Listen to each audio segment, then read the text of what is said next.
Student आज हम पढ़ेंगे हिंदी साहित्य का इतिहास, हिंदी साहित्य का काल विभाजन और चारों कालों का सामान्य परिचय कि है क्या, हिंदी साहित्य का इतिहास है क्या, उसकी समय सीमा क्या है और कितने काल हैं, इसके बारे में हम पढ़ेंगे। और किन किन साहित्यकारों ने इनके बारे में इसके बारे में नामकरण किया है। तो स्टूडेंट अगर आप पहली बार मेरे चैनल पर आए हैं तो पहले सब्सक्राइब कर दीजिए चैनल को और बेल आई बटन को दबा दीजिए ताकि मैं कोई भी वीडियो अपलोड करूं तो आप तक नोटिफिकेशन पहले पहुंच सके। तो स्टूडेंट पहले हम थोड़ा सा परिचय पढ़ लेते हैं, फिर उसके बाद इनके कालों के बारे में हम पढ़ेंगे। तो वीडियो को स्टार्ट करते हैं, वीडियो को अंत तक ज़रूर देखिएगा। तो स्टूडेंट अगर अच्छी लगे तो लाइक भी कर दीजिएगा। तो वीडियो को स्टार्ट करते हैं। हिंदी साहित्य का इतिहास। तो स्टूडेंट इस तरह से प्रश्न अगर आपको आता है, लेंथी प्रश्न अगर आता है आपको, तो आपको इस तरह से आप लिख भी सकते हो। इसका मैं परिचय इसका परिचय पूरा देने के लिए मैंने इसलिए ये आपको पूरा कंप्लीट पढ़ाया है। ठीक है स्टूडेंट, तो हम स्टार्ट करते हैं वीडियो। तो इसका प्रश्न अगर पूछेंगे तो इस तरह से आ सकता है, हिंदी साहित्य के इतिहास के काल विभाजन एवं चारों कालों का सामान्य परिचय दीजिए। तो इस तरह से क्वेश्चन पूछते हैं, ठीक है। और या फिर पूछ सकते हैं, हिंदी साहित्य के इतिहास के काल विभाजन से संबंधित विद्वानों के विचारों की समीक्षा कीजिए। इस तरह से भी पूछ सकते हैं आपको, ठीक है स्टूडेंट। तो आपको उत्तर यही लिखना है कि जो मैं अभी पढ़ाऊंगी, और इसको आप स्क्रीनशॉट ले लीजिएगा। ये बहुत ही अच्छा है आपके लिखने के लिए, पेपर में देने के लिए।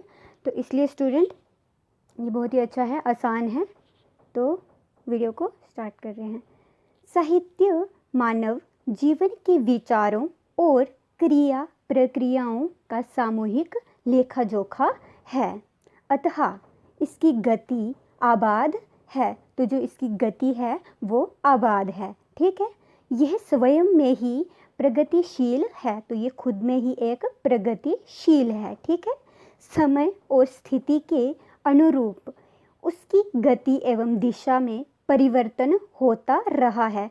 तो जो समय हुआ है या ये इसका उसके अनुरूप, उसके ही साथ साथ इसकी जो परिवर्तन भी होता रहा है, ठीक है।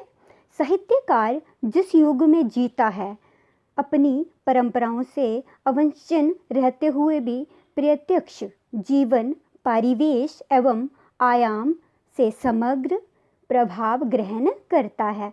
तो ये बता रहा है जो साहित्यकार है जिस युग में जिस समय वो जी रहा था, उन्होंने उसी के बारे में जो है लिखा है। अगर वो उस युग का नहीं भी है, अगर पिछला पूरा कंप्लीट वो देता रहा है, ठीक है, उसके बारे में लिखते रहे हैं, ग्रहण उसको करता रहा है, ठीक है, उसी के आधार पर।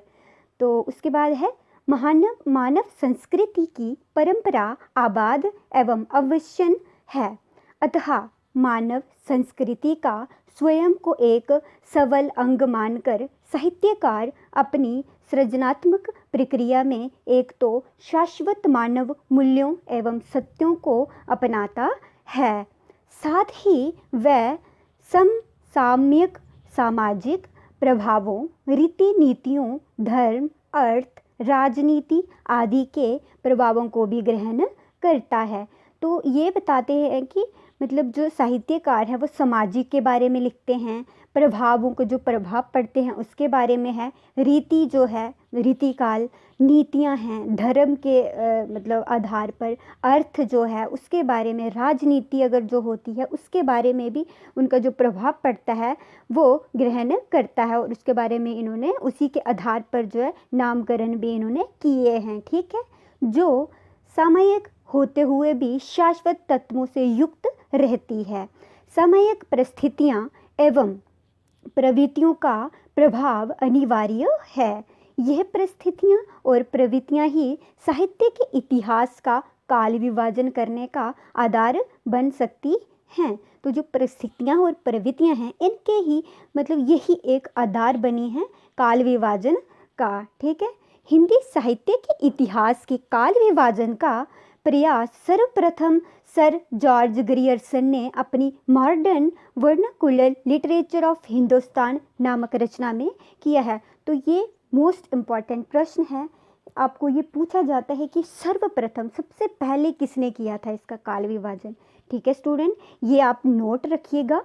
ठीक है, इसको मतलब सबसे पहले किसने किया था। ठीक है, जॉर्ज ग्रियर्सन ने किस में किया था, अपनी जो उनकी रचना है modern vernacular literature of Hindustan. ठीक है, उन्होंने कालक्रम और काल विभाजन के साथ साथ सामान्य स्तर की प्रवृत्तियों का ध्यान भी रखा था। ठीक है, विशुद्ध हिंदी साहित्य के इतिहास लेखन के क्रम में मिश्र बंधुओं ने अपनी रचना मिश्र बंधु विनोद में विकास क्रम को ध्यान में रखते हुए काल विभाजन तो किया ही, कवियों और काव्य ग्रंथों की निजी दृष्टि से विवेचना भी की। ठीक है, इनके पश्चात एडविन पीवज, आचार्य रामचंद्र शुक्ल, डॉक्टर श्याम सुंदर दास आदि द्वारा विरचित इतिहास प्रकाश में आए। तो जो डॉक्टर श्याम सुंदर हैं, आचार्य रामचंद्र शुक्ल हैं, इन सभी ने जो है इसका विभाजन किया है, उन्होंने भी मतलब प्रकाश इसमें डाला है। ठीक है, इन सभी के काव्य सृजन की प्रमुख प्रवृत्तियों को ध्यान में रखते हुए विवेचन विश्लेषण भी किया।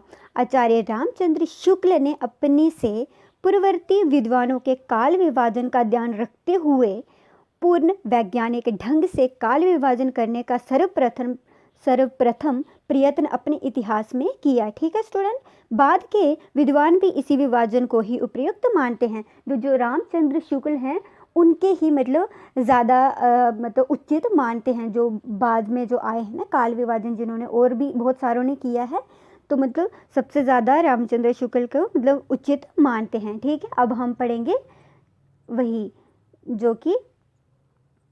जो कि ये 4 काल हैं। ठीक है, इसमें पहला काल है आदिकाल, दूसरा भक्ति काल, और तीसरा रीति काल, और चौथा है आधुनिक काल। तो जो आदिकाल है उसको वीरगाथा काल भी कहते हैं, और उस समय जो वीरगाथा काल में क्या क्या हुआ है वो हम नेक्स्ट वीडियो में, मतलब मैंने वीडियो पढ़ा चुकी हूँ मैं, और वो हमने पढ़ लिया है। ठीक है स्टूडेंट, उसको आप देख लीजिएगा।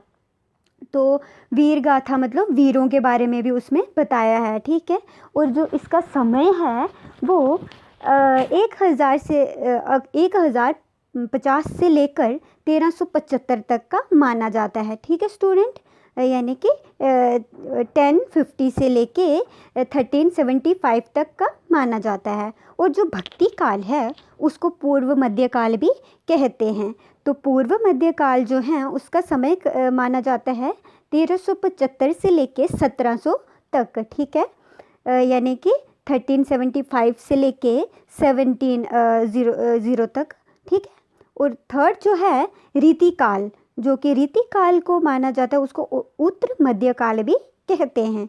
तो उसका समय जो है 1700 से लेके 1900 तक का माना जाता है। ठीक है, और जो आधुनिक काल है उसको गद्धकाल भी कहते हैं, और उसका समय सीमा है 1900 से लेके आज तक मानी जाती है। ठीक है, जो आचार्य रामचंद्र शुक्ल ने काल विभाजन करते हुए काल सापेक्षता और प्रवृत्तियों सापेक्षता जैसी दोनों बातों का स्पष्ट ध्यान रखा है। ठीक है स्टूडेंट, तो हमने जो है हिंदी साहित्य का इतिहास मतलब इसका थोड़ा परिचय भी पढ़ लिया है, इसकी समय सीमा भी पढ़ ली है, और इसको किस किस नाम से जानते हैं वो भी हमने पढ़ा है। इसके आगे भी मैं वीडियो जो डालूंगी उसमें भी मैं बताऊंगी, क्योंकि आदिकाल को भी बहुत सारे नामों से जानते हैं, मतलब ये तो ज़्यादा इसको मानते हैं। ठीक है, आदिकाल के सिर्फ ये ज़्यादा माने जाते हैं, लेकिन इनको और भी नामों से जानते हैं, जो कि मतलब ज़्यादा उनको मानते नहीं हैं, लेकिन और भी बहुत सारे उसको मतलब चारण काल भी कहते हैं। बहुत सारे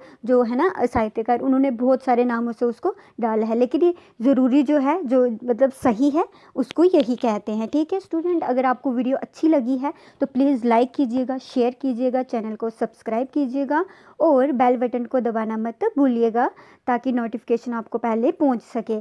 तो वीडियो अगर अच्छी लगी है तो प्लीज़ लाइक कर दीजिएगा, क्योंकि मुझे भी अच्छा लगेगा। तो स्टूडेंट, अगर कोई भी डाउट है तो आप प्लीज़ कमेंट करके बताइए मुझे कि मैम हमें कोई डाउट है, तो मैं कोशिश करूँगी कि आपका डाउट क्लियर कर सकूँ। तो स्टूडेंट आज के लिए बस इतना ही, मिलती हूँ नेक्स्ट वीडियो में। तो हम नेक्स्ट में आधुनिक काल पढ़ेंगे, ठीक है, क्योंकि मैंने बहुत सारे मतलब मैंने 3 कालों के बारे में आपको पढ़ा लिया है, आदि काल भी पढ़ा लिया है, भक्ति काल भी पढ़ा लिया है, रीति काल भी, और अब हम पढ़ेंगे नेक्स्ट जो वीडियो आने वाली है वो आधुनिक काल पे पढ़ेंगे हम, उसी पे मैं डालूँगी, ठीक है स्टूडेंट। तो आज के लिए बस इतना ही, थैंक यू।